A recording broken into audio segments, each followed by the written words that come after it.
Okay, now since it is already 2 minutes past 3, let us get started. So, welcome all to this second webinar of this second round of ASTHI series of webinars. And our speaker today is Professor Dhirendra Katti. Uh, Professor Katti is Girish Janakinath Chair Professor in the Department of Biological Sciences and Bioengineering at Indian Institute of Technology, Kanpur. Professor Katti received his BSc in chemistry from Pune's Ferguson College. Those who are not aware of the rich tradition of Ferguson College, let me just quickly give a few very renowned alumni of this college. Are our two ex-prime ministers, P.V. Narasimha Rao and V.P. Singh, and also in the present time, a renowned scientist, Professor Balaram. So he comes from, Dhirendra comes from training and his early upbringing from that very renowned college. And then he did his PhD from Bombay University. He is a chemical technologist and did his PhD in chemistry from Bombay University. He also had a stint at one of our sister laboratory at Hyderabad, Indian Institute of Chemical Technology. Then Dhirendra did his postdoctoral fellowship at the Department of Chemical Engineering of Drexel University, Philadelphia. And then he was also a tenure track assistant professor in the Department of Orthopedic Surgery and Department of Biomedical Engineering at the University of Virginia, Charlottesville, US. And then he returned India in 2004 and joined as assistant professor at the Department of Biological Sciences and Bioengineering, where he is continuing till now.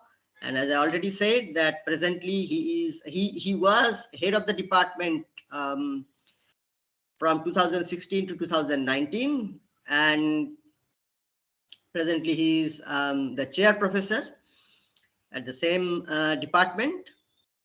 Dhirendra serves on the editorial board of renowned journals, including Journal of Biomedical Nanotechnology, Trends in Biomedical and Artificial Organs, and served as associate editor of International Journal of Nanomedicine.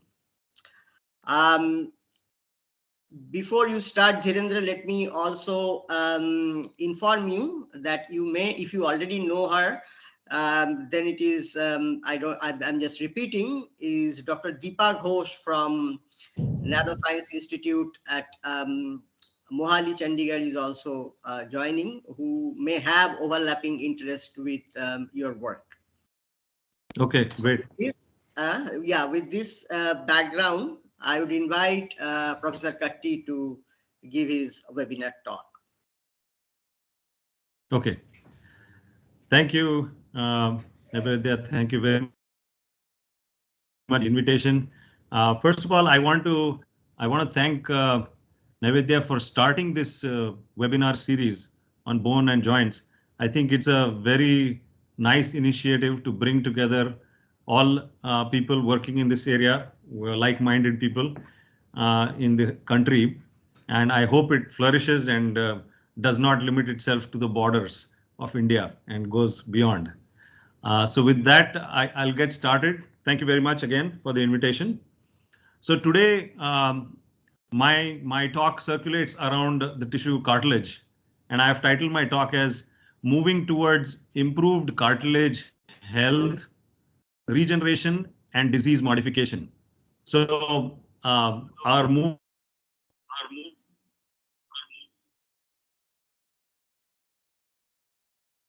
towards the first part is on regeneration, and the second part is on disease modification. Dhirendra, I'm sorry to interrupt you. Just that we made a policy of recording these talks in this webinar. Would you mind if it is recorded? Yeah, it's fine. So that it will be circulated among the participants who are unable to participate today. It won't be going outside this team. Okay, fine. Is that okay? Then please hold on. Yeah, I will ensure that the recording starts. Just a minute. I think it's being recorded because I see a red dot.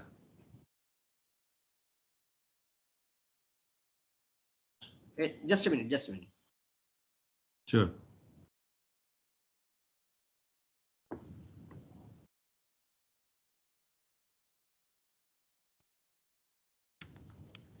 Yes, it has started. It has started. Yeah, please go ahead. Please go ahead. Okay, so we get started. So the title is Moving Towards Improved Cartilage Health, Regeneration and Disease Modification. Quick reiteration. My talk is divided into two parts. The first part is to do with regeneration, and the second part is to do with disease modification. Not transitioning, just 1 second.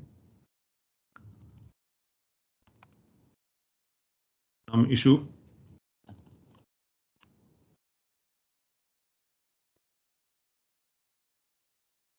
Let me try again. Yeah, so the first part is on regeneration and the second part is on disease modification. So I'll start with the first part, which is first with an introduction and then get on to the first part. So let me start with an introduction to cartilage. So articular cartilage is the cartilage that is in the joints in the human body. And if I just show you an enlarged view of one of the major joints, the knee joint, then what you're seeing here, this blue colored lining of the long bones, the tibia and the femur, this blue color lining is the articular cartilage tissue. Now, articular cartilage tissue, it's a load bearing tissue in that it takes a lot of body weight and its main function is to provide frictionless movement of joints.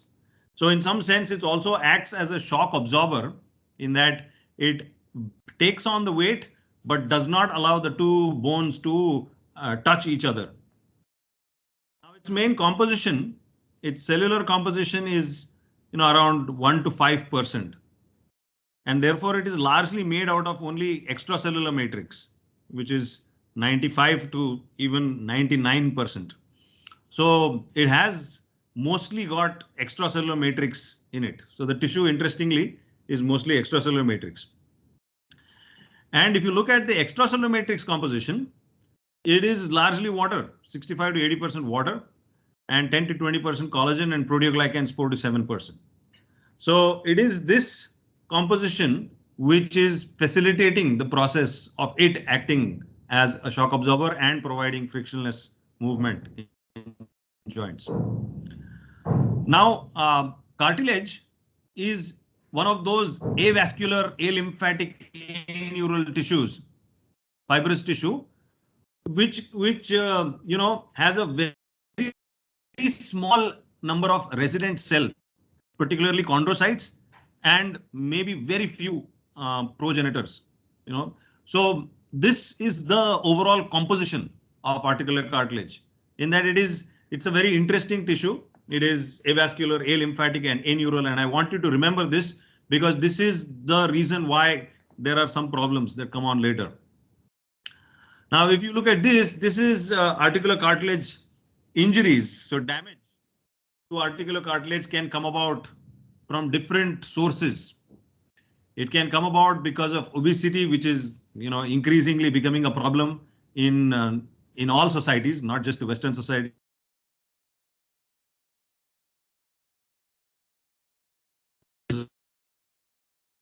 Now, and it can be due to accidents. So therefore, there are multiple sources, and these sources their prevalence is increasing with time.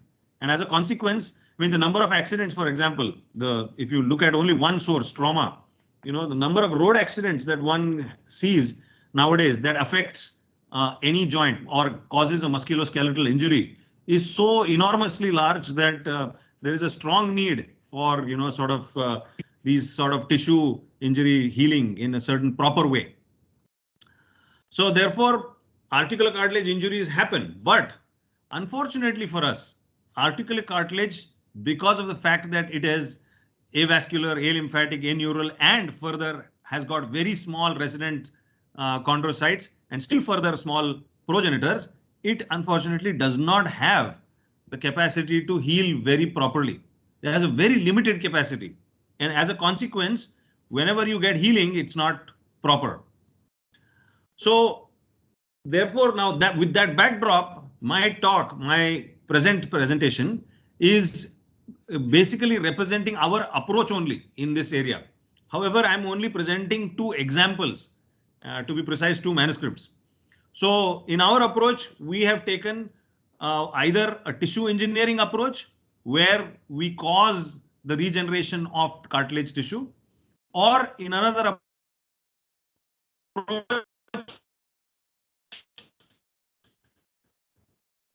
we are, and how the disease, currently there is no disease modification that is there. So I will come to both of these one at a time. Let me start with the tissue engineering application. So in tissue engineering, surgical interventions of cartilage repair, I will start with this first, so that you know that currently what is done and what are the limitations there. Microfracture is one such approach where they cause small holes which go into the bone and access the underlying bone marrow and allow those cells to come out and therefore allow for some healing to occur. So this is okay, but the filling by the scar like fibrocartilage tissue is there. So hyaline cartilage is the cartilage in articulating joint, which is the one which has all the good mechanical properties, whereas fibrocartilage, which actually regenerates using this approach, is mechanically inferior. Then there is another approach called autologous chondrocyte implantation, or in the field it is known as ACI. Now, autologous chondrocyte implantation, as the name suggests, it is from visual damage. So you bring it out of the body, you culture it, grow in number, and inject it back. And then there is a flap. They put a periosteal flap on top surgically and close it up. And then the procedure is complete. Now, the problem here is there's very limited availability of chondrocytes because the resident cells are very few in number. And this procedure is very expensive, lengthy. So therefore, it is not, the best of procedures, although it is what can be done right now. And then there is another procedure called mosaicplasty, which is again a surgical. All of them are, these procedures are surgical techniques for cartilage repair. In mosaicplastic, there is the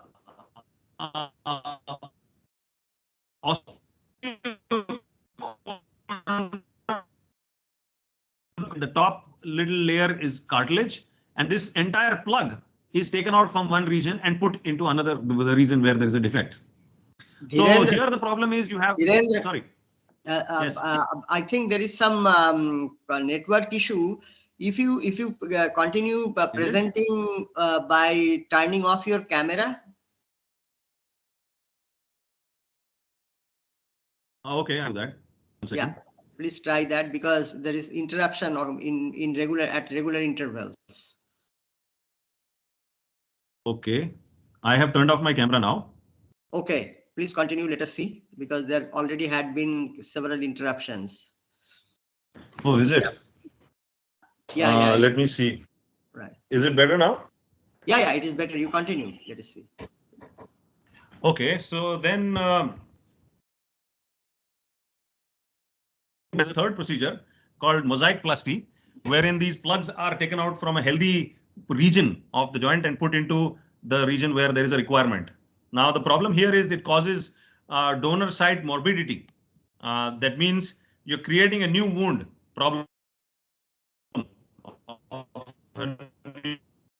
wound.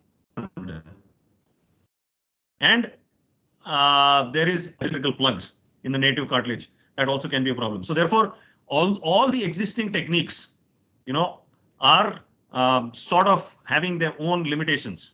And hence, there is a need for better approaches.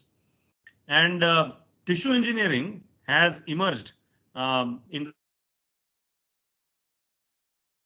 decade or decade and a half as a field that is trying to artificially regenerate humans. And so that approach is actually now becoming increasingly important broadly in the field, but also I think particularly towards cartilage tissue engineering. So the tissue regenerated is structurally and functionally inferior is another very important cause. And I want you to remember that, because this is the best we have right now. Right now, the best state-of-the-art treatment allows you to regenerate cartilage, which is structurally and functionally inferior. And so anything better than this is always going to be better. And so tissue engineering is what I'm going to get to. So tissue engineering is an approach where there are primarily three components. One is this, what you're seeing in the black box, which is a three-dimensional scaffold or an extracellular mimic. The other one is cell type. It could, in this case, be chondrocytes, or it could be stem cells. And the third one is growth factors, which are basically cytokines that can facilitate the process of regeneration. You put them all together, you culture them in vitro and get neo tissue to form, and then you put that in the location of interest in the human body and hope that you get good tissue regenerated. So now the focus of my talk, first half, is going to be a little bit more on the development of a three-dimensional scaffold.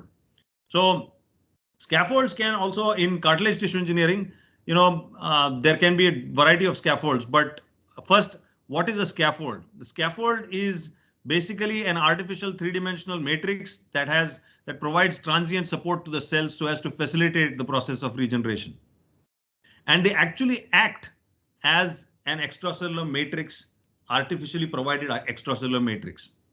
Now, there can be multiple types of scaffolds, injectable preformed scaffolds and injectable scaffolds, of which we have chosen to work on injectable scaffolds. We've worked on both, and I'm not, for the interest of time, showing the preformed, but in this presentation today, I'm talking about injectable scaffolds.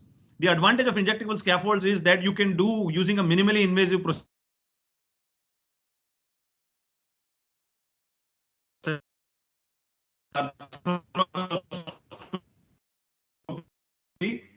you can inject the material in, and then the advantage of this injectable scaffold system is requires minimal surgical invasion, and it has the ability to fill irregular shape defects because it's an injectable fluid that sets in and then becomes solid.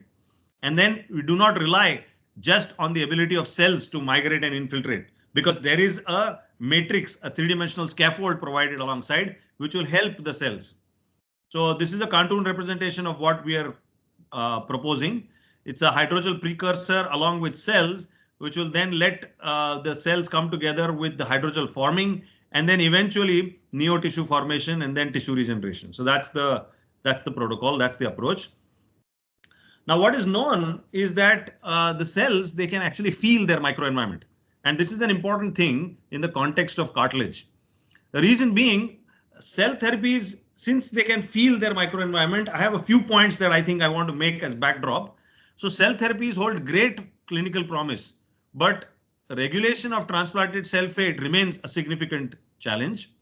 Now, material-based transplantation systems such as hydrogels, they offer reliable means to control cell fate for regeneration. Hence, combining the cell with a material seems like a good proposition. In addition to that, what is known is that when cells experience substrates of variable stiffness, then they undergo differentiation in different lineages.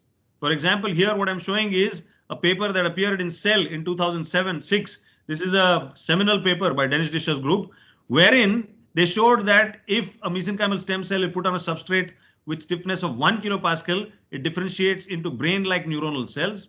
If it is put on a substrate of 10 kilopascals, then it differentiates into muscle-like cells.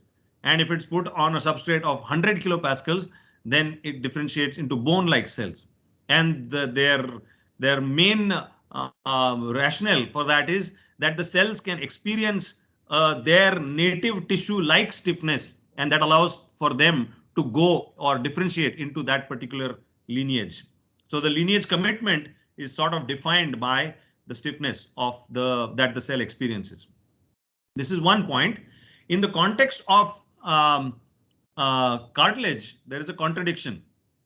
Okay, the contradiction is that when here I'm showing you hyaluronic acid tyramine hydrogels, wherein they are enzymatically cross-linked using this HRP peroxidase, I mean horseradish peroxidase as well as hydrogen peroxide, and with increase in concentration, you get stiffer hydrogels. So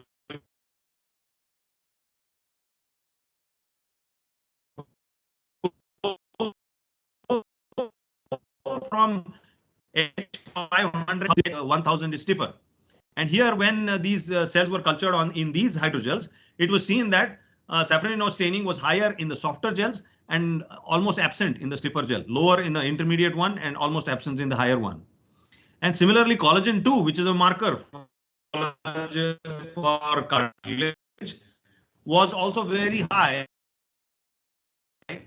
in softer gels, moderate in gels. And another thing is, we also see that during development of cartilage, we see that there is a condensation of these mesenchymal stem cells, and their condensation leads to the differentiation into chondrocytes, which then goes through hypertrophic differentiation into bone cells.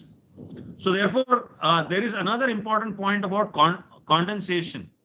So soft and stiff hydrogels, this is one important point, and condensation is another important point. So therefore, we thought that contraction, which might be a factor that could be regulating enhanced chondrogenesis in soft hydrogels and inhibit it in stiff hydrogels. Why are we saying this? Because if you have contraction, then it is possible that the cells are forced to come together, which would lead to condensation of these cells. Coming together of the cells would mean condensation of these cells. And as a consequence of condensation, one might get chondrogenesis, as is seen during development. So we thought that maybe contraction might be a factor regulating enhanced chondrogenesis in soft hydrogels and inhibit it in stiff hydrogels. So now, however, soft hydrogels do not meet the requirement of articular cartilage. Having said that previous point, the soft hydrogels, if you see here on the right hand side, I'm showing you soft hydrogels. These are, roughly less than 10 kilopascals, 6, 8, etc. Whereas on the left hand side, I'm showing you the modulus of articular cartilage. Articular cartilage is, 2, 3, 4, 5 megapascals. This is kilopascals. This is megapascals. So articular cartilage is 3 orders of magnitude stiffer than the soft, referred to as an artificial extracellular matrix. This tissue is very stiff, but what properties we are talking about, they're all available only in soft hydrogels. So therefore, we ask the question, can we fabricate a stiffer hydrogel which can contract and enhance chondrogenesis? Now, this is something that we hypothesized, and this was actually coming from different parts of literature, that one can get condensation and as a consequence chondrogenesis through contraction, and the other part is that can you get contraction of a stiffer hydrogel to facilitate all this? Because in stiff hydrogels you will not get chondrogenesis, as I showed you in the previous slide. Only in soft hydrogel you get it. So hence, based on all this, we hypothesized that enabling contraction in stiff hydrogels can facilitate cellular condensation, and hence, as a consequence, provide a microenvironment which is conducive for chondrogenic differentiation of mesenchymal stem cells. So this is what we known to us as well as reported in literature to cause contraction is silk. So we decided to work with silk, and it spontaneously transitions from a random coil structure, silk fibroin, which is it has native random coil structure, which transitions into beta sheets, and beta sheets formation leads to a stiffer matrix and the contraction.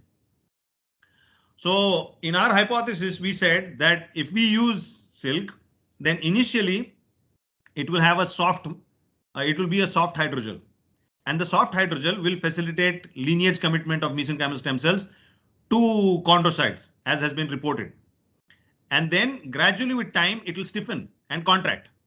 And eventually we will have a stiff hydrogel, which will have chondrocytes in it, which would have differentiated mesenchymal stem cells in it, which would have differentiated into chondrocytes. As a consequence, we would have sort of, solved the paradox, so to say, or the opposing factors. Now, another important point to note alongside is cartilage extracellular matrix basically is only ECM, 95% ECM, like I said, and 5% cells. So it consists largely of collagen type 2 and proteoglycans. And the proteoglycans are glucosaminoGlycan and the core protein, and glucosaminoGlycans, as you know, are chondroitin sulfate and heparin sulfate. So we decided to work with two more materials, which are collagen and GAG mimics, glucosaminoGlycan and collagen mimic. So we decided to use silk because of its property of contraction, and in addition, two more materials which are mimics of collagen and glucosaminoGlycan. So the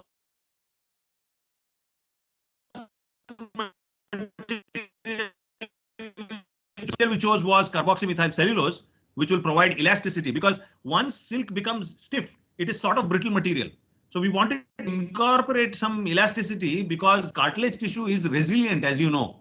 It can, sort of compress upon putting a force, and upon removal of the force, it will go back. So it has this elastic property. So to bring in that elasticity, we put in a GAG mimicking carboxymethyl cellulose. And then we also were interested in, of course, eventually putting them along with mesenchymal stem cells. So we put a denatured form of, partially denatured form of collagen gelatin.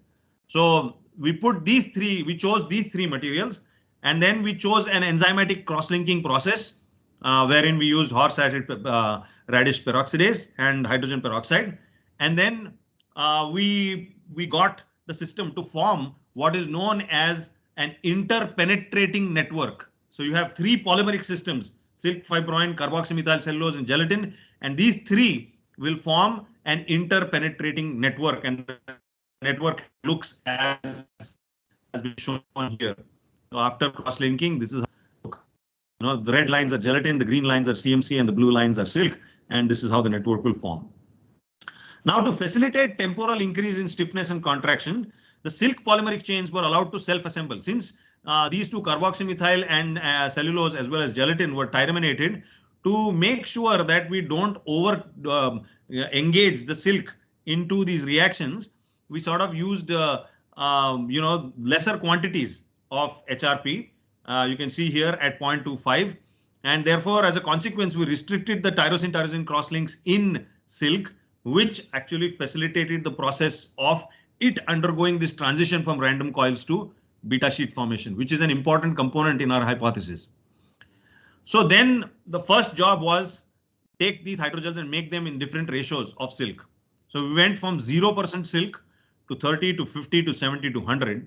And the remaining component was compensated by either, it's a combination of CMC and gelatin. So they were 1:1 ratio, and the remaining was always silk. So either we had 0 silk and 50-50 CMC gelatin, or 30% silk and 35-35 CMC and gelatin, or so on and so forth, until we reached 100% silk and 0% of CMC and gelatin. We made these 5 systems, and the first thing we tested was using a dual syringe applicator, wherein in one we have the H2O2 and the other one we have the horseradish peroxidase, which is HRP. We made them injectable systems, and here I'm showing you the condyle of a goat knee joint before and after injection. And here on the right hand side, you may not be able to appreciate better, but the defect is filled with our injectable hydrogel. Then here at the bottom, I'm showing you the transitioning of the hydrogel, or the gelation. In the field, it is known as gelation. and the gelation is seen by here. You can see at the bottom of this vial, you can see that there is a clump formation, and the gelation time for these systems is, for all of them, it is less than 1 minute. And you can see that in some cases it is as fast as 10 seconds when there is pure silk, and when there is SCG 70, it's around 30-40 seconds. So therefore,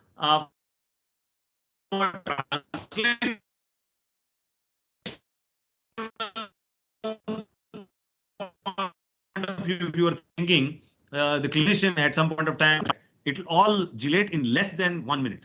So therefore, that is an important factor. Typically, we should have less than a few minutes, but in this case, we have less than a minute.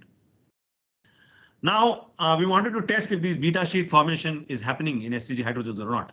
Silk, CMC, and gelatin, we short formed it to SCG. So these SCG hydrogels, you can see here that there is a turbidity that is happening on day 14 and day 18. And the turbidity was because of the formation of beta sheets. Now, what I'm showing you here is an FTIR spectrum of silk solution, pure silk. And here you see that there is a peak at 1640 and 1660. There is no peak at 1620. However, when the beta sheet formation starts at day 28, I'm showing you on the right hand side. So here you can see that gradually for all the system at around 1620, a new peak starts appearing. 1619, 1623, you see that new peaks start appearing, which means the transition that we're talking about, these little red beta sheet forms, they are increasing in number, and over 28 days, we get more beta sheets to form in silk, and as a consequence, the whole system is becoming stiffer and stronger. So the next thing we wanted to see was the stiffness. So we tested this shape retaining ability after 60% compression.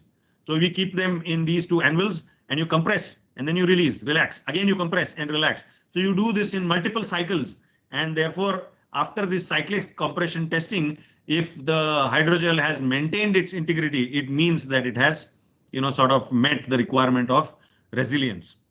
And if you see here at the bottom, I'm showing you, these are mechanical properties. Is the y-axis is stress, on the x-axis is strain.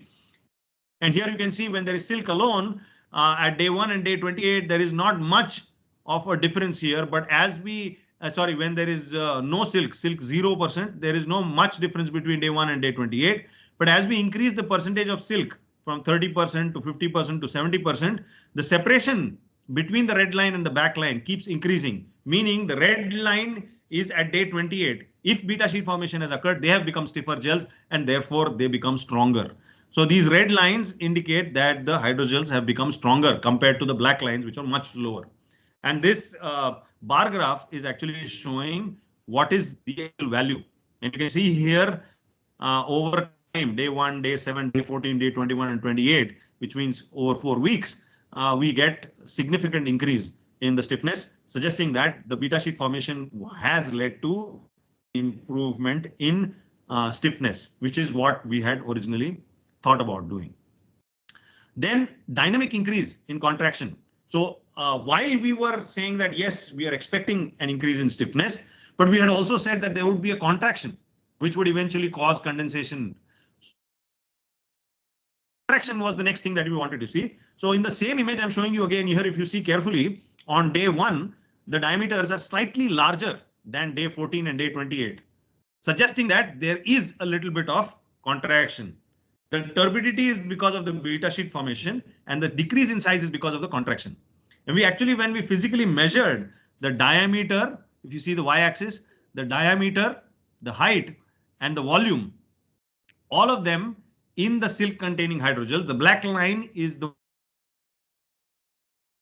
one which does not contain silk,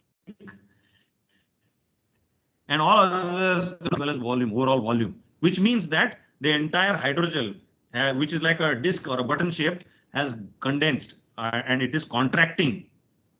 Okay. Now, therefore, these SCG hydrogels demonstrated dynamic increase in stiffness as well as contraction, and facilitated the dynamic increase in beta sheet formation. So overall, up till now, we were successful in fabricating hydrogels that provided a a soft microenvironment initially and had the ability to stiffen and contract with time. So therefore, we had sort of made what we wanted. Now coming to the proof of the pudding is in eating it. So therefore, here now we are into working with cells. The cells that we chose were, till now, the material system was developed. Now I'm talking about combining it with cells. So here we chose a cell type which is referred to as IFP MSCs. The IFP stands for infrapatellar fat pad. Now here, if you see the diagram here on the right, this is a knee joint, and in the knee joint in the front is the patella, and right behind the patella is a small fat pad, and that fat pad contains mesenchymal stem cells. So we wanted to use these cells because they are a good source of allogenic source, meaning you can take it from the patient himself, and sorry, not allogenic, autologous. Very sorry, autologous. They are a good autologous source.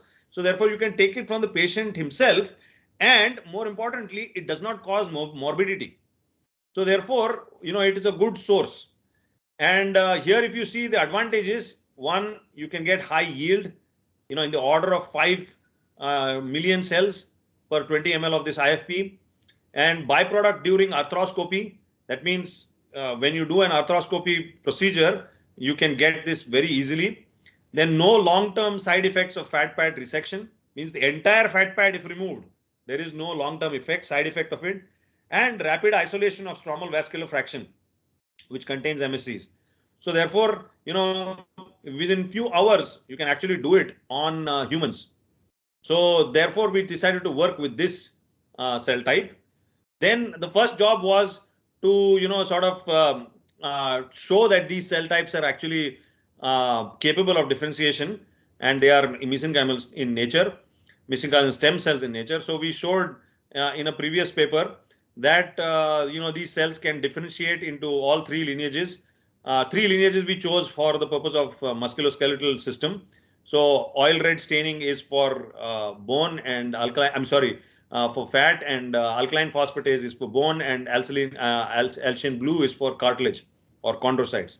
So we showed that there was proper colony formation, and that they could differentiate, and therefore establishing them as a good source of mesenchymal stem cells. Then we put these mesenchymal stem cells into the hydrogels and cultured them over a period of 28 days. The duration of 28 days is because the differentiation of mesenchymal stem cells to chondrocytes takes approximately that time, 4 weeks. Here I'm showing you 4 markers called for these hydrogels, all the systems, the systems that we developed, except for the 5th one, which was pure silk. Excepting that, we have chosen 4 systems with increasing concentration of silk and cultured them and taken out the samples and quantified the presence of these markers at day 14 and day 28. And here you see that the bars are all higher, significantly higher when compared to the gray bar. The gray bar is SCG0, which does not contain silk. So if silk is not there, then there is no beta sheet formation, there is no stiffening.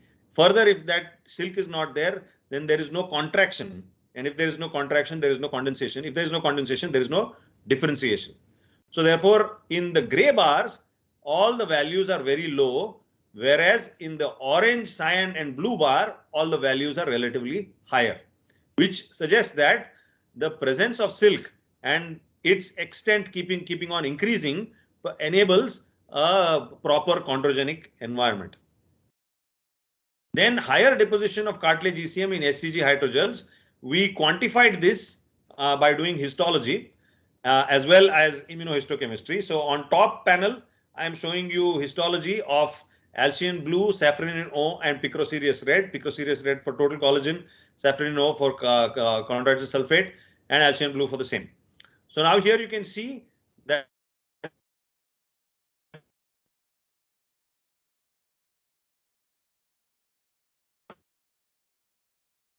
this is, as you the orangish maroon color. So just hold on 1 second. I think something went wrong. Can you see my slides? Yes, yes, yes, we can see your slide. Okay, fine. Sorry, Voice is breaking at times, but your slides are clearly visible. Okay.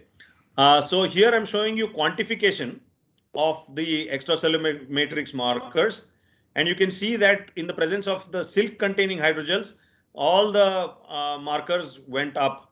And the bottom I'm showing you immunohistochemistry for collagen 2 and chondroitin sulfate. And here as well, if you see the quantification, they are significantly higher in the silk containing hydrogels compared to the control hydrogels. So therefore, the silk containing hydrogels, they enhanced the chondrogenic commitment of the IFP MSCs as we had originally planned. Then we did an ectopic implantation of these silk containing hydrogels in nude mice. So what we did was we first isolated these cells from the knee joint. We cultured them for 7 days and increased their number. Then we let these cells undergo in vitro chondrogenesis for 14 days. This is to prime them because we are doing an ectopic implantation, which means that it is not in the knee joint, it is on the back. And in an ectopic environment, if it can undergo chondrogenesis, it means that it is purely material mediated and not because of the local environment. So here, after 14 days of priming, we then implanted them in these nude mice on 2 sides. And just for your information, this implantation study was done in Dr. Deepak Datta's lab in CDRI.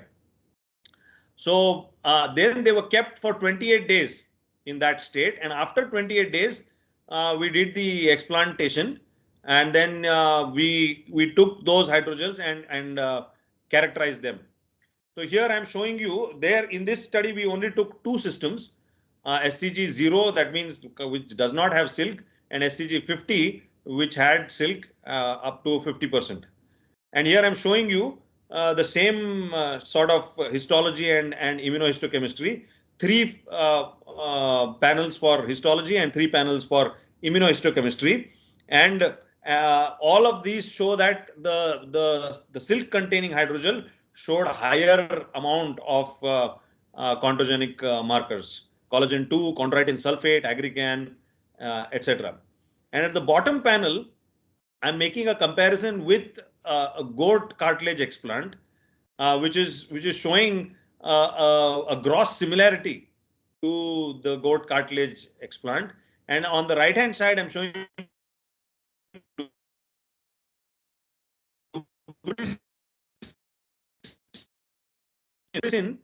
in the goat cartilage explant can be seen clearly on the right hand side, extreme right. And in our silk containing hydrogel, we also saw that there is a certain degree of lubricin present, which is indicating that not only are we producing a higher amount of chondrogenic markers, but the quality of the cartilage formed is also of the superior type. So silk containing hydrogels enhanced chondrogenic commitment of IFC ectopically. Now, after having done this and achieved all this, then we were trying to decipher the mechanism of enhanced chondrogenesis. So in the mechanism, the first thing we decided to do was to look at cell shape, for which we did F-actin staining.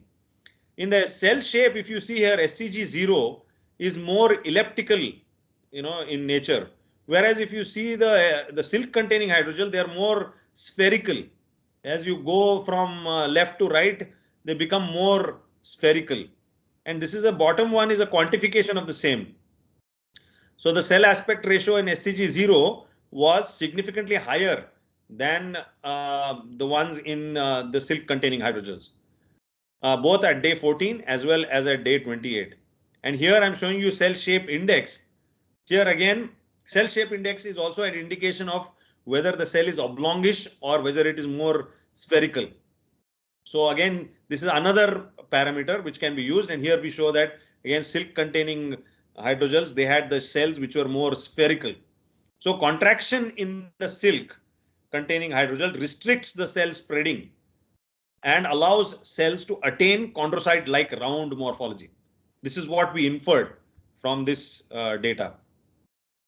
Then further, to understand this further, then if there was cellular condensation, we wanted to check that. So then we stained for N-cadherin and then N-cadherin along with DAPI staining. And we quantified this. And you can see here at the bottom the quantifications. At day 3, when there is not significant contraction, there was not much of a difference in the N-cadherin expression. But as we reach day 14, when the contraction has set in, you start seeing that there is a significant difference in N-cadherin. Similarly, in N-cam, you see that day 14 and day 28, you see that the silk containing have got SCG 0 control.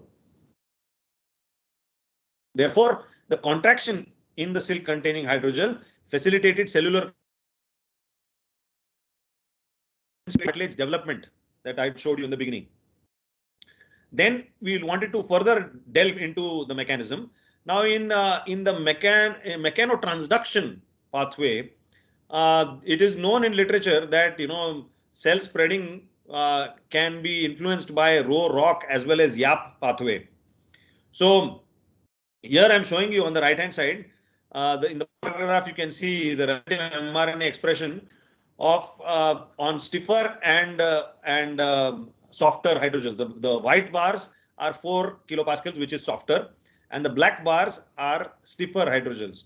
And here you can see that the expression of YAP is more on the top panel. You can see here YAP is being expressed in the 40 kilopascal system. So now the important part is that this is literature, of course. This slide is not our data, but this slide is to show you that in the mechanotransduction pathway, it is important to study these Rho-ROCK and YAP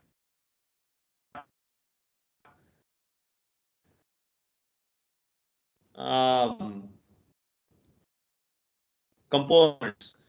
So we looked at in our endeavor to decipher the mechanism of evolution. If you see here, the Rho as well as the ROCK1 was lower in silk containing hydrogels, which means that they were less spread, which means that they were more rounded, which means that the condensed ones are rounded cells. And you can see here on the right hand side, I'm showing you the YAP content. So as you go to the rounded cells, the amount of redness decreases from left to right. It's more prominent in 28 days. It's almost sort of not visible in the higher silk containing hydrogels, suggesting that these have lesser mechanotransduction, and then therefore they are more lesser YAP expression, and they are more rounded. And the same you can see here in the bar graph. This is another marker, which is a target genes of YAP. Here you can see that CYR61 as well as CTGF, both are target genes of YAP, and you can see that both of them are also downregulated. And then we used an inhibitor for ROCK, which is more upstream to YAP. Then this inhibitor Y27632, in the presence of this inhibitor, these gray bars are with the inhibitor and the white bar is without the inhibitor. So you can see here in SCG0, when an inhibitor is applied, there is a decrease seen. Whereas when there is contraction, the use of the inhibitor does not cause any effect, suggesting that it is the contraction which is doing the job. So therefore, silk containing hydrogel facilitates chondrogenic differentiation of IFP MSCs through mechanosensitive pathways. So in summary, in this first part, what we have shown is this has recently just been accepted, by the way, in ACS Applied Materials and Interfaces. Just yesterday, it has come online. And what we have shown is that using biomimetic hydrogel systems, we can allow for an interesting methodology for causing differentiation of mesenchymal stem cells, particularly infrafetallopad derived mesenchymal stem cells, through contraction and condensation. At the bottom, on the top, I'm showing a macroscopic view of what is happening. The hydrogel contracts and stiffens. And on the bottom, I'm showing a microscopic view, which is showing condensation of the cells. And on the right-hand side, I'm showing a molecular mechanism of this YAP mechanism that I showed. So this is the first part of my talk, which was to show that for cartilage defects, there is a tissue engineering strategy that can be taken. In the second part, so overall, in this first part, I would like to conclude that we fabricated hydrogels that can temporarily stiffen and contract and thereby enhance cartilage matrix deposition to form functionally matured cartilage. In the second part, I'm going to focus on disease modification, and the disease in context is osteoarthritis. So osteoarthritis, as some of you may already know, it is a progressive joint disease wherein the cartilage is damaged. And this osteoarthritis, latest statistics says it affects around 7% of the global population, which which translates to more than 500 million people. And the hallmarks of osteoarthritis is cartilage degradation and synovial fibrosis and inflammation and osteophyte formation. So these are the three main factors in osteoarthritis. Now the current treatment options for osteoarthritis, depending on the severity of the condition, you can go from mild to severe. Mild is more preventive management, education and exercise and weight loss. But as you progress osteoarthritis, first they start with non-pharmacological management like physiotherapy. Then they do pharmacological management such as NSAIDs, which is non-steroidal anti-inflammatory drugs, or intra-articular steroids. And then eventually there is surgery, which is total knee replacement. So this is the current state of the art for treating osteoarthritis. So now you can see here that while these are treatments that are available, there is nothing that actually is treating the disease at its root or cause. There's only symptomatic relief. All this NSAIDs and physiotherapy, etc. They are just, management of the pain. They are not actually causing any down bottom at the don't get to the root of the problem, which is the disease itself. And even the last session that we have, surgery, it actually gets rid of the knee, which means just takes off the tissue. So therefore, there is nothing that is currently treating the disease. So all the non-surgical treatment approaches for OA or osteoarthritis provide symptomatic relief without altering the disease condition. Therefore, agents that can provide disease modification effects are desirable for better management of osteoarthritis. So this is something that the world over people are trying, not many groups, but few groups are trying to do this disease modification. So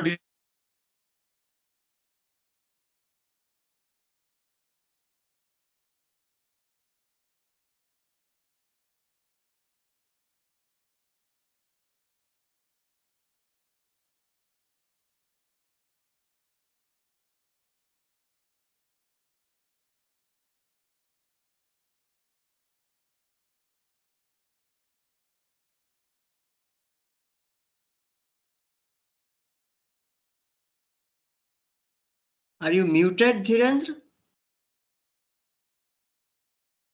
hello?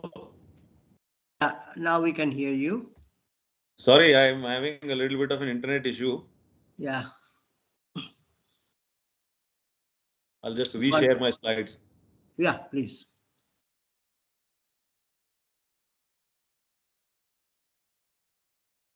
Can you see them now? Yeah. It has come. Yeah.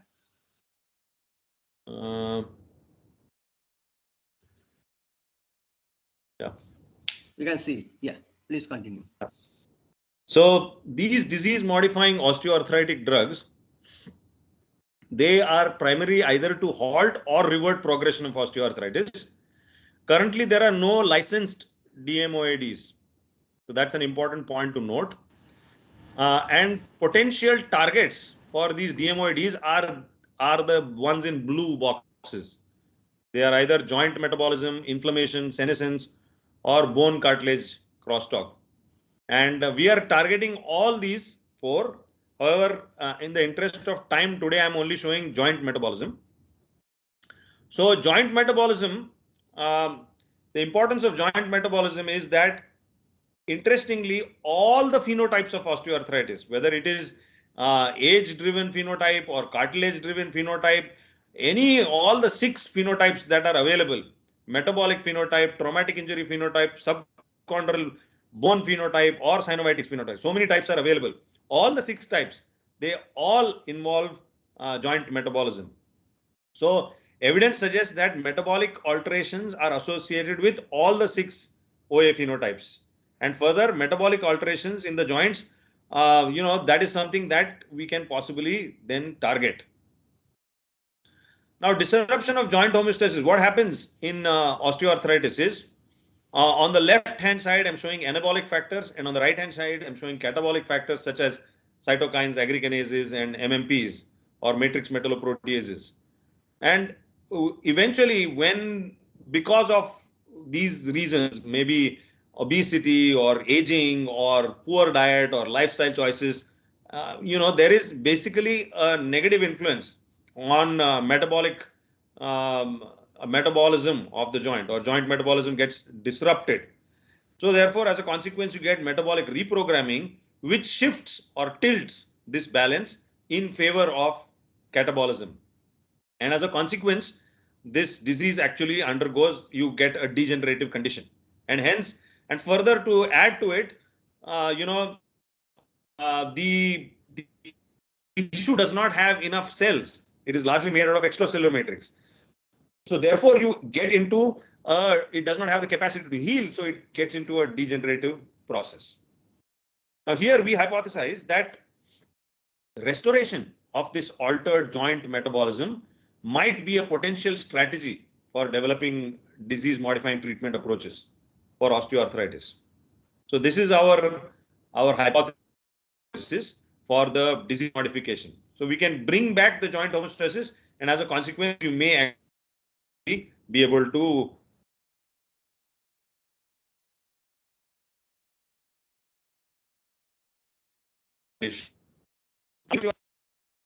arthritis, you need to have a good clinical model. Now, however, the problem is that the models that are available, there is a difference in size, anatomy, histology, biomechanics, and physiology of the models which are available. And as a consequence, they do not, sort of make translatability between animal models and human disease easy. It becomes very difficult. Further, there is a species to species difference in disease pathology and progression. So therefore, a good model should manifest diseases in a short duration, exhibit key disease features, and should be responsive to known modulators of the disease, and should have a high throughput and less expensive assay. Because see, the point is that one is trying to develop disease modifying agents. And unless you have a good disease model, you really can't develop these disease modifying agents. So our first goal in this part of the talk was to sort of develop a good translatable, easily doable model. So these are the 3 objectives that we had set out for ourselves for this part of the story. Establishment of a good ex vivo OA model, then pharmacological validation of ex vivo OA model using known, and then finally evaluating the disease modifying drug combination that we have proposed. So let me come to the first establishment of the vivo. Here, so we got the goat knee joint of a mature goat from a butcher shop, and we harvested the cartilage explants.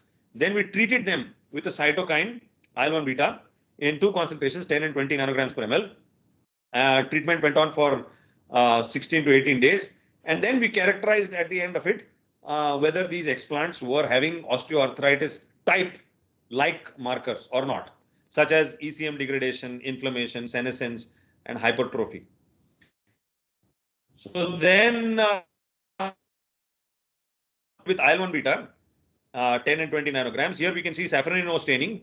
It was high in the control, which is untreated control. And then when IL-1 beta treatment was there, it has decreased at 10 nanograms and it's almost vanished at 20 nanograms. And this is a quantification of the same on the right hand side.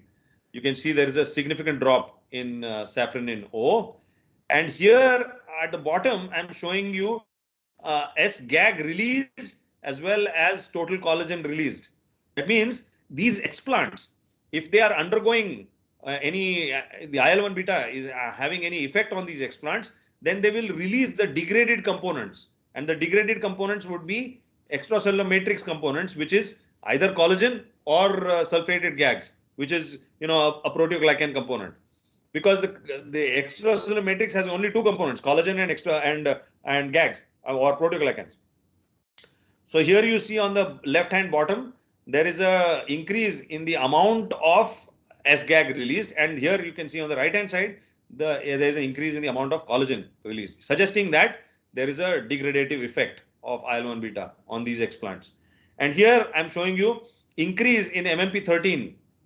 So here, which is another, it's a degradative marker, matrix metalloprotease activity. So the activity of MMP also went up in these IL-1 beta treated explants.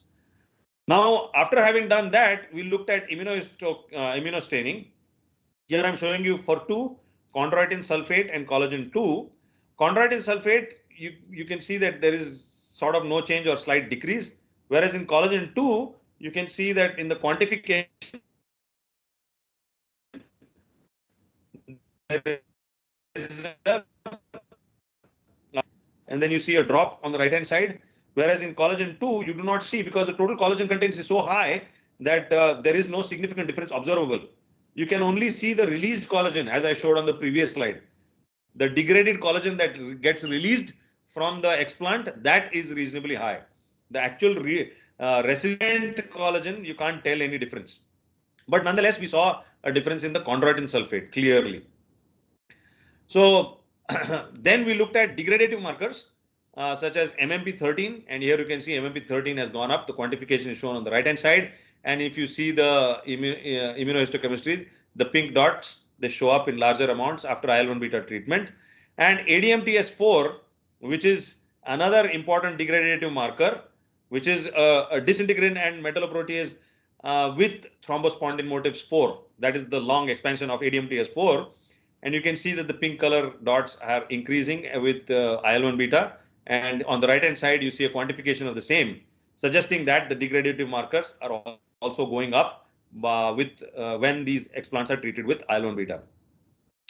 Now here, senescence is a rather new marker which has come up for cartilage, for osteoarthritis. And so we decided to also look at senescence. And here I'm showing you two such senescent markers, P53 and P16. And both of them, when quantified in the orange bars, you can see they went up in the explants that were treated with IL-1 beta. Therefore, after doing all this, we felt that, well, this looks like it's a good system. Then we wanted to compare it with human patient samples. So here I'm showing you a comparison with OA patient 1, 2, and 3. So right hand side, 3 columns are patient samples. Left hand side, 2 columns are goat samples. The extreme left is goat control. That means untreated, not treated with IL-1 beta. The second column is goat explants treated with IL-1 beta. And the comparison that you would like to make is the IL-1 beta treated goat explants with human explants. So here what we are seeing is when we quantified these for MMP13, ADMTS4 and OPN, osteopontin, we can see here at the bottom the quantification bar graphs that the IL-1 beta treated goat is non-significant when compared to any of the human patient samples, suggesting that this is a reasonably good model to mimic human osteoarthritis. And you can see the same. So therefore, overall, the developed ex vivo goat OA models using goat cartilage explants recapitulates major hallmarks of human osteoarthritis. So we now had sort of met the first aim, which is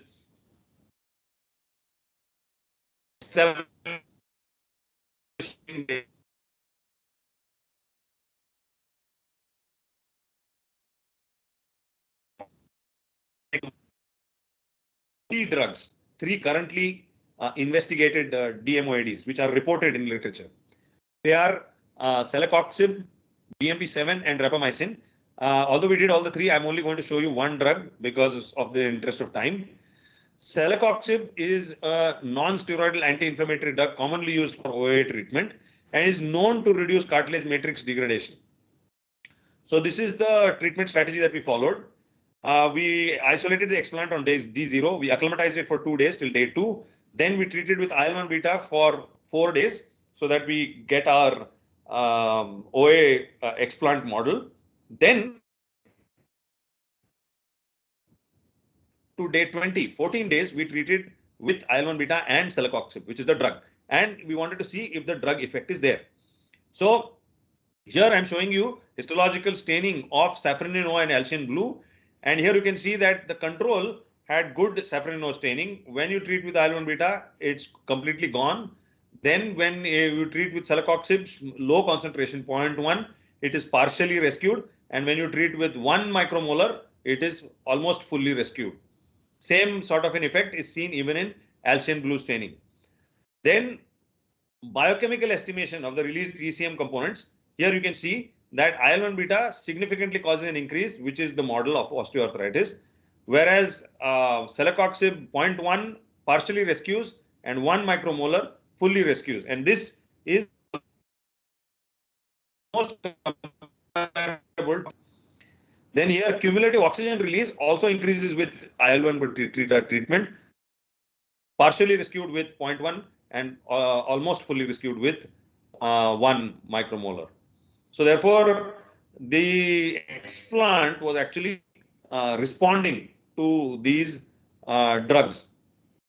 So therefore, the ex vivo OA model was successfully validated using celecoxib. In fact, all the 3 standard drugs that are used as DMOIDs. So then the next point was to look at our proposed combination. So we wanted to then evaluate the disease modifying ability of a drug combination that we proposed. For this, we have chosen 2 molecules. One is chondroitin, S-GAG mimic, which is sulfated carboxymethyl cellulose. And if you remember in the first half of the talk, this was the very same material which we have proposed for enabling resilience in the triple network system that we have used for the hydrogen. So CMC or carboxymethyl cellulose, when sulfated, okay, it becomes a molecule which is similar to, I won't say same as, but similar to a sulfated GAG, which is like chondroitin sulfate, okay, or heparin sulfate.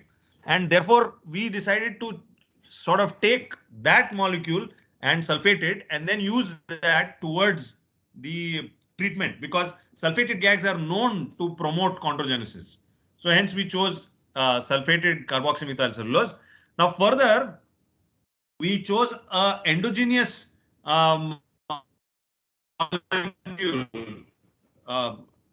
tissue inhibitor of metalloproteases. So this TIM3 is a endogenous anti-catabolic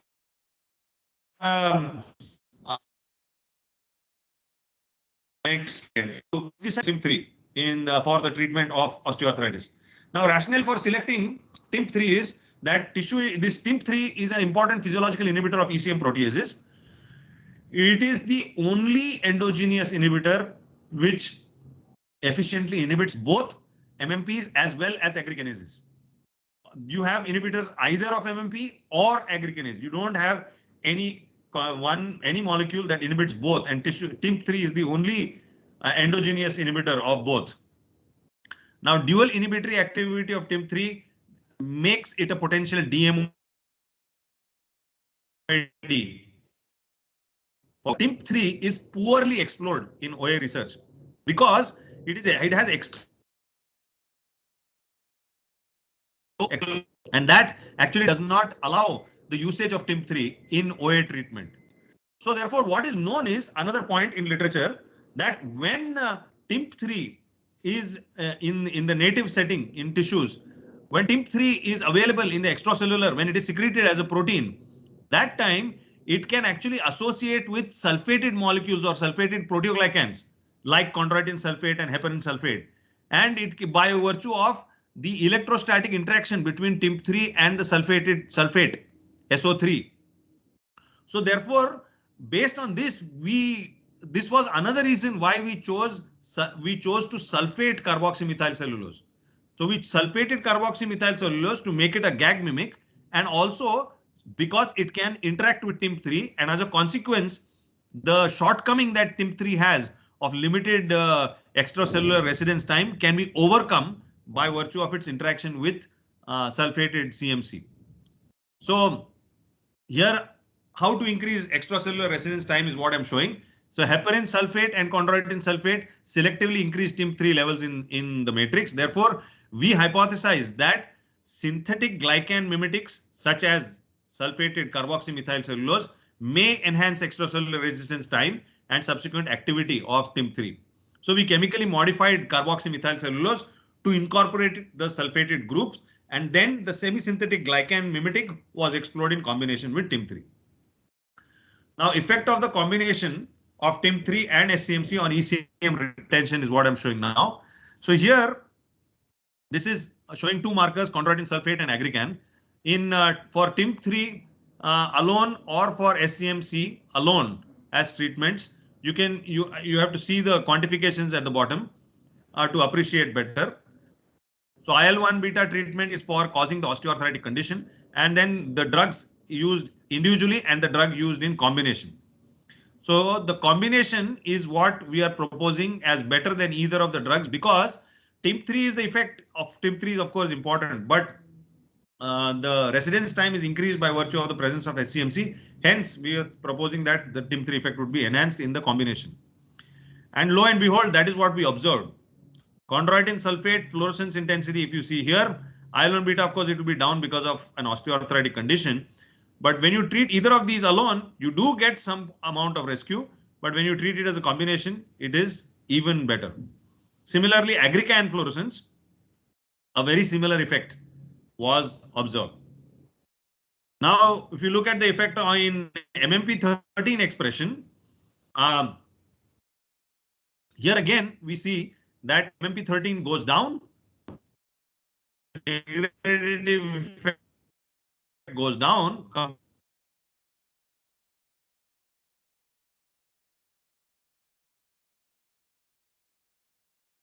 it goes and TIMP3. So this is SCMC and TIMP3 reduces OA-like traits in goat ex vivo OA model. Then we tried to do the very same combination on human OA explants. So we have a tie-up with our local GSBM Medical College, and patients who undergo knee replacement, we get their knee, of course, with patient consent and an approved protocol. And then we have tested these explants with our combinations. And I'm showing you data for 4 patients here. And interestingly, for 3 patients, our combination showed a significant decrease.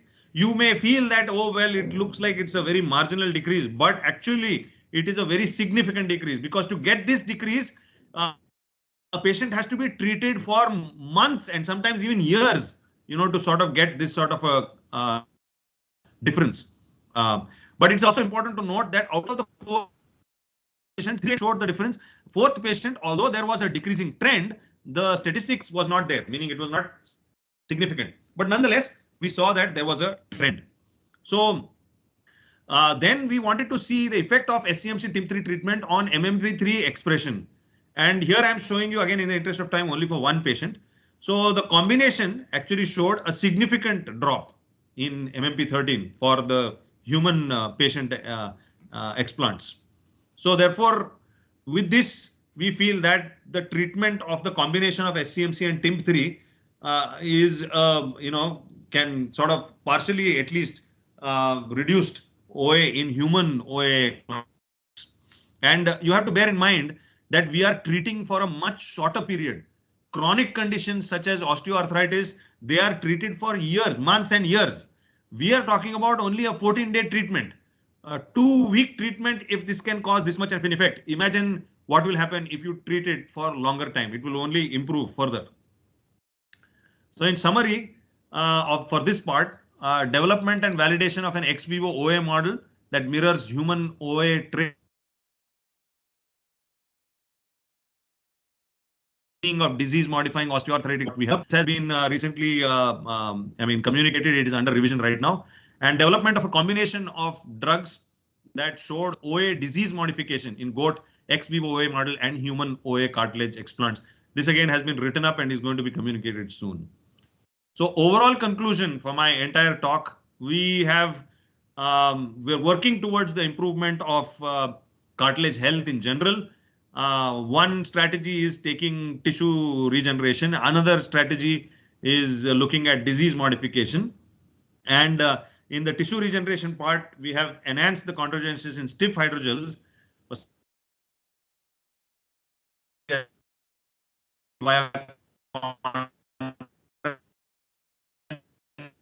mediated condensation. And in the disease modification part, clinically relevant OA model thing, and even the future, it is possible that we will sort of combine both these strategies. Maybe that's the thing that is a little bit far in the future. So before concluded, I'd like to before closing, I'd like to acknowledge my students. The work that I presented is largely of these three students: Aditya Arora, Arjit Bhattacharya. Arjit Bhattacharya, the second part of the talk was completely done by Arjit Bhattacharya. And the first part of the talk was largely completely done by Aman Mahajan and a little bit tidbit by Aditya Arora, who initiated the work much earlier. And the work was supported by multiple different funding agencies, and you can see them: Department of Science and Technology, Department of Biotechnology, etc. I thank them, and I thank all my present and past students and my collaborators, and particularly wish to thank Deepak Datta, who helped the animal study of the first part. So, and thank you all for your attention. Happy to take any questions.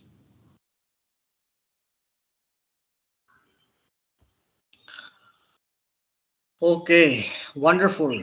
First of all, I was really impressed by the lucidity in which this presentation was made. It seems that Dhirendra is at the same time smart researcher and a very able teacher. I would invite others to ask questions, but before that, I simply want to clarify one issue: is that so finally, are you planning to use any animal model for testing out your scaffold as well as the drug? So for the scaffold, we used an ectopic model. We were interested in seeing if you're talking about in the knee joint, then that is something that, yes, we will be looking into. And in the part as well, currently, of course, we have done it with goat explants and human explants. Right. I was talking about the knee joint. That what would be, in your opinion, would be the most ideal or optimum model to use? Well, the optimal model would actually be something like maybe a dog or goat, or sheep. Sheep and goat is actually more desirable compared to any other model. Large animal. But the most common ones for understanding disease biology, etc., are smaller models such as mouse and rat. But that's not what we are interested in. We're talking about translational work here. Yeah. So we would be interested in using sheep and goat. Yeah, large animal. Yeah, that's true. Yeah, yes. That is when, right. So if you are planning to do that, where are you going to do that? So we are planning to do that. It's being set up with, we have a collaborator in CMC. Well, so we are setting it up there. Oh, wonderful. Wonderful. Great. Okay. Any question to Dr. Katti? Yeah. Yeah. Am I audible? Yes. Yeah. Very good talk and very, very interesting. And it's just up my own interest. So I found it much more interesting. Regarding your first part, the hydrogels you were discussing about, you said that if there is a contraction, then the stiffness, based on the increasing stiffness, then there would be an improvement in chondrogenesis or the cartilage output. My question is, what happens because of this contraction? Wouldn't there be a possibility of delamination? Yeah, so even if that happens, you're facilitating the process of condensation. And Yes. if you remember the slide on development,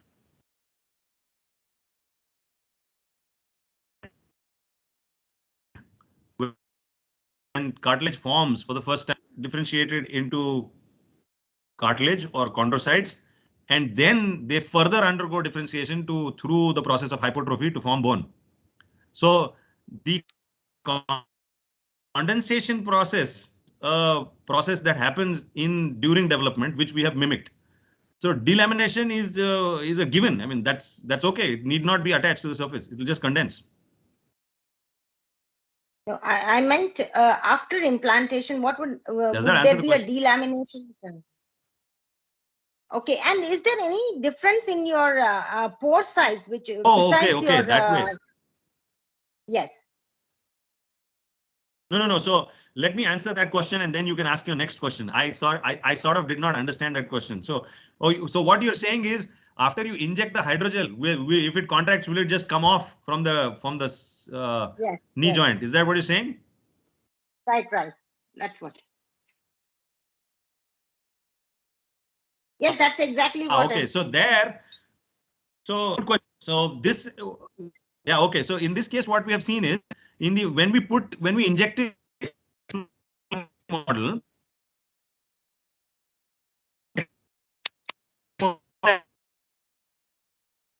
28 days, and what we saw was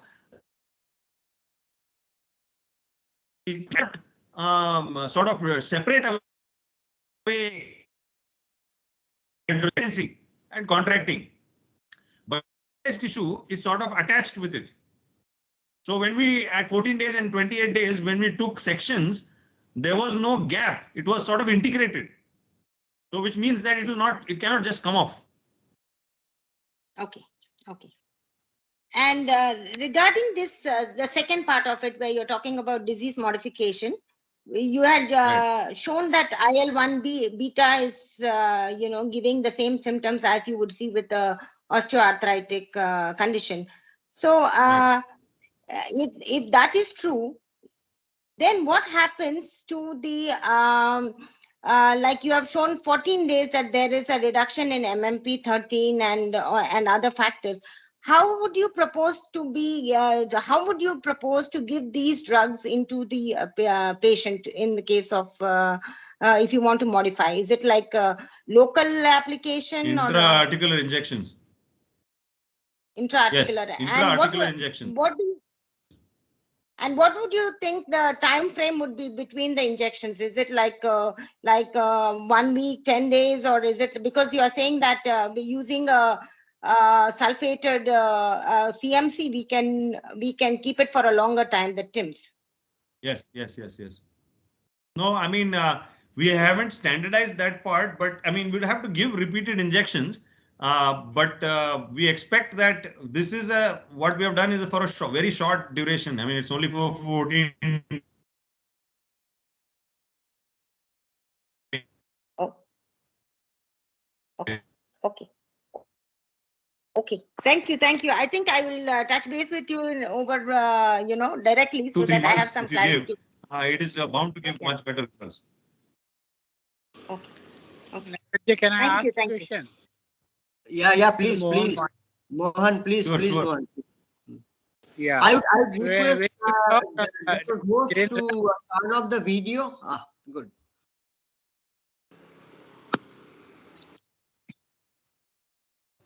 Mohan, please go ahead. Please.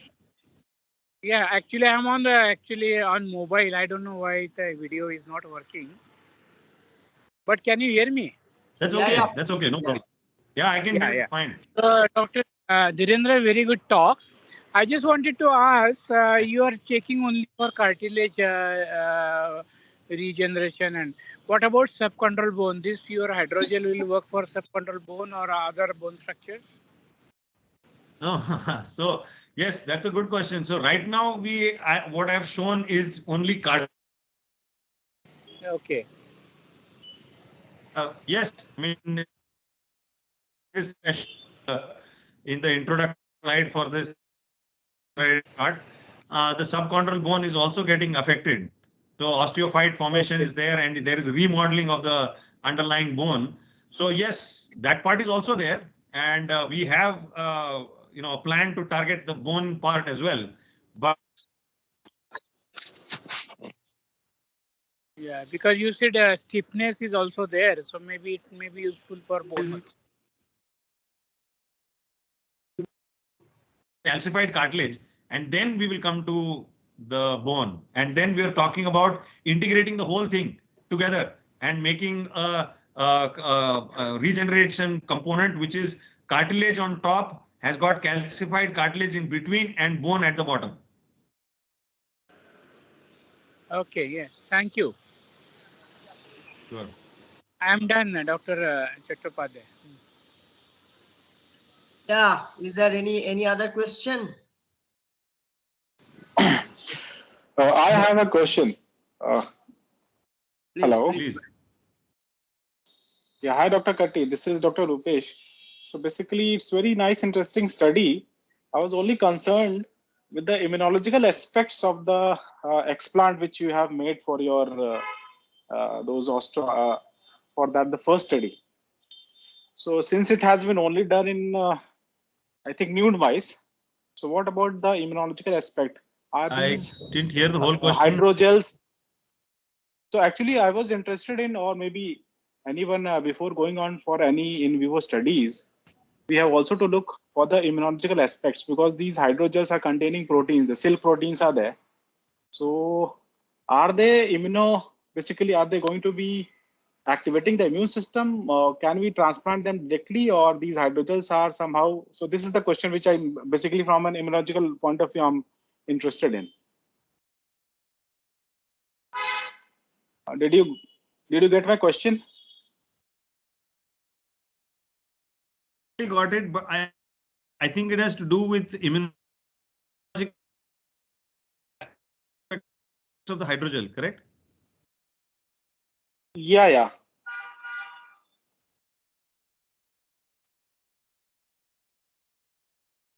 No, am I audible? So your voice is breaking. Now you're audible. Okay, well, I mean, you're asking a question on immunological aspects of the hydrogel, right? Yeah. So how it is going to be taken up by the body? For example, are there going to be any cross reactivity with respect to the T cells and B cells? Because if you're using these hydrogels, if you're as a cartilage or as an explant, and then basically implanting it instead of the cartilage, are they inert, or they will be activating the immune system in general somehow, something like that? Right, yeah. No, I think there are two things. One thing is that cartilage, if it is healthy tissue and there is a traumatic loss or something like that, then cartilage, as I told you, is, it is sort of slightly immune privileged in the sense that it is avascular and aneural and alymphatic. That aside, all the three material systems that I am talking about, a combination of the three, one is silk fibroin, the other one is carboxymethyl cellulose, and the third one is gelatin. All these three systems are independently have already been established as biocompatible and biodegradable systems. Okay. Then Yeah, that's I fine, because think that I was not aware of that. Yeah. There is a very less possibility of rejection. So I think, Rupesh, that should not be a problem. Yeah. Okay, sir. I was not aware of that, because Yeah. Okay, thank you, Dr. Katti. Thanks a lot. Yeah. Sure. Any other question, please? Yes, Dr. Navidya, can I ask? Yeah, please. So, Dr. Katti, nice talk. And I was there in your institute few years back for a talk at Kanpur. So, I'm Dr. Sanjay Badada from PGI Chandigarh. Oh, nice to meet you. Yeah, so I can switch on my video if you can recognize me somehow. Yeah. Sanjay Parada from PGI Chandigarh. It was 2015 or 14. It's your Yes, summer, yes. I remember. your winter. Yeah, now when you are when you turned on your video, I remembered because I saw you in the beginning of the talk, right? Yeah. So I was there. So anyway, very interesting and very good work. So I wish some doctor can do similar type of work that may be more influential. But anyway, it is very nice. So now my question is that regarding that patient, you had said that he had treated for 15 days and shown very nice improvement. Yes. Yeah. So it was a injectable preparation, local injection. Yeah. So this is, we have taken the tissue from explant from a patient who is undergoing knee replacement. So the Right. patient is undergoing knee replacement, then his osteoarthritic knee we got. Then we took the osteoarthritic tissue, that explant we treated for 14 days, and there we saw that there was a change. It is ex vivo. It is ex vivo. Ex vivo. So It's ex okay, vivo. fine. Okay, fine. I misunderstood somehow. It is very effective. No, okay, then it. Yeah. No, sorry. I mean, I instead of patient, we wrote patient, but maybe it would have been better if I had written donor 1, donor 2. Yeah, I think that's better because so I confused with that a patient and showing improvement in 15 days. So I was about to ask what was the side effect, such a dramatic improvement in 15 days, meaning by that is very good result, of course, but was there any side effect? So now it is clear that it was a donor. It is. Yeah. Yes. And how do you see that effect of this? Lot of hyaluronidase are prescribed by our orthopedics colleagues. And generally that is sulfate and all that is causing lot of problem, GI intolerance, and some of them have a problem with the hyperglycemia also. That is also one of the common side effect observed with these patients. So what do you think about that, this oral drug, how that is reaching to the cartilage? That I was always wondering, that how oral drug is given and that is reaching to the cartilage and doing some showing some improvement. See, if you give a drug orally for the purpose of cartilage treatment, the bioavailability of that drug is very minimal. So exactly. So you actually don't get a. You have to give a very high dose to get a good effect. Yeah, that's why I was just thinking all the time because it is commonly. So the best way to, if you want to treat, is either you directly inject into the synovial space or you inject into the cartilage directly. Right. Maybe I will be putting. Articular. Yeah, maybe Dhirendra, I would be putting my foot on Amitabh's area. Is that why your approach is better than having BMP2 antagonist for osteoarthritis therapy? Well, I'm not saying that BMP2 antagonist is not a good approach. It is a good approach. In fact, we are thinking, Amitabh and me are thinking that maybe I should use the BMP2 antagonist along with the hydrogel. Right. Yeah. So the issue is that now in terms of the translatability, your hydrogel, of course, I'm trying to visualize when it is being when you are doing a clinical trial. So at that point, you are going to inject or locally apply your hydrogel, and at some frequency, right? And you have ascertained the dose. No, not that way. No, just once. Hydrogel is only once. The tissue engineering component is just a one-time injection. Okay. Whereas the osteoarthritis disease modifying drug could be a multiple application. Yeah, that is what I was actually trying to. I meant the osteoarthritis disease modifying therapy. Yes. It would be local, right? Yes. It would be multiple times. It would be local, right? It will be local, correct. Local and at the same time just one application. Well, no, it can be multiple because we don't know as of now. We are not yet, we have not yet reached that point.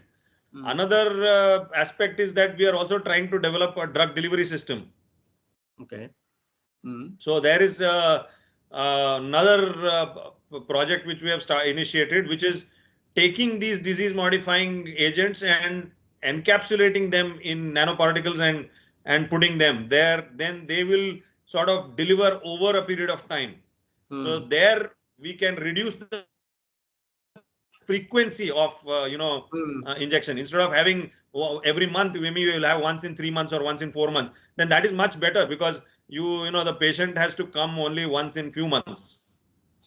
Are you aware of any clinical trial anywhere, either undergoing or published, when the approach is where the approach is local delivery at the OA site of any drug? So that I want to know what is the protocol they adopt. So,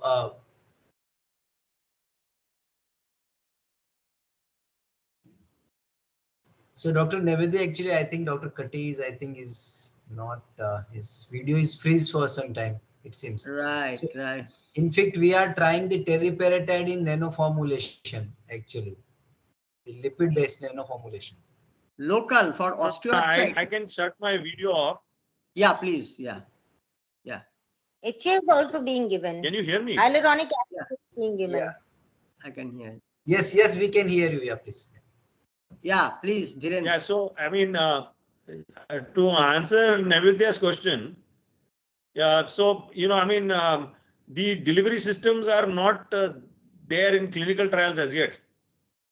They are still the DMOADs, which is disease modifying osteoarthritis drugs. They have come to the stage of a clinical. They have not been formulated as drug delivery systems. So that is yet to come. Even the DMOADs, currently we don't have anything that is approved. They have come, some of them have come to clinical trials and failed. Right. So I'm just interested to know that if they have run a clinical trial, then what was their protocol or the regimen kind of thing? Oh, okay. That I have to check. I don't remember now. Because these are, again, they are not old clinical trials. They're very recent clinical trials. Of course, yeah, I can imagine. They must be very pretty recent. Yeah, and there are hardly 1 or 2 of them. I mean, you don't have like many of them, just 1 or 2. Right. Yeah, Sanjay, were you saying something about teriparatide? Yeah, actually, we are just in the process to prepare a nano formulation lipid base for the delivery of teriparatide. For osteoarthritis, you mean?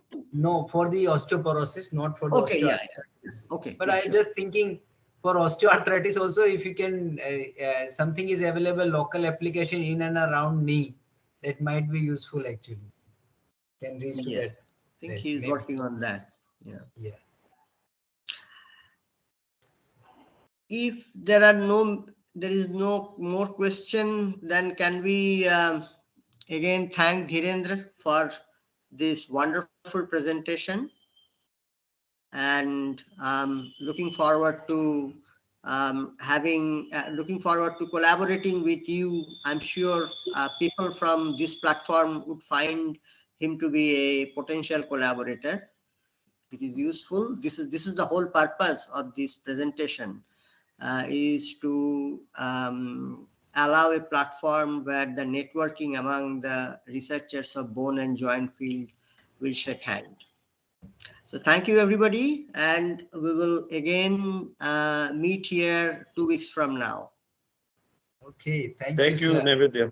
Thank you. Thank you. Bye. Nice to see you, Deepa ma'am. Nice to see you online. Same here. Thank you. Bye.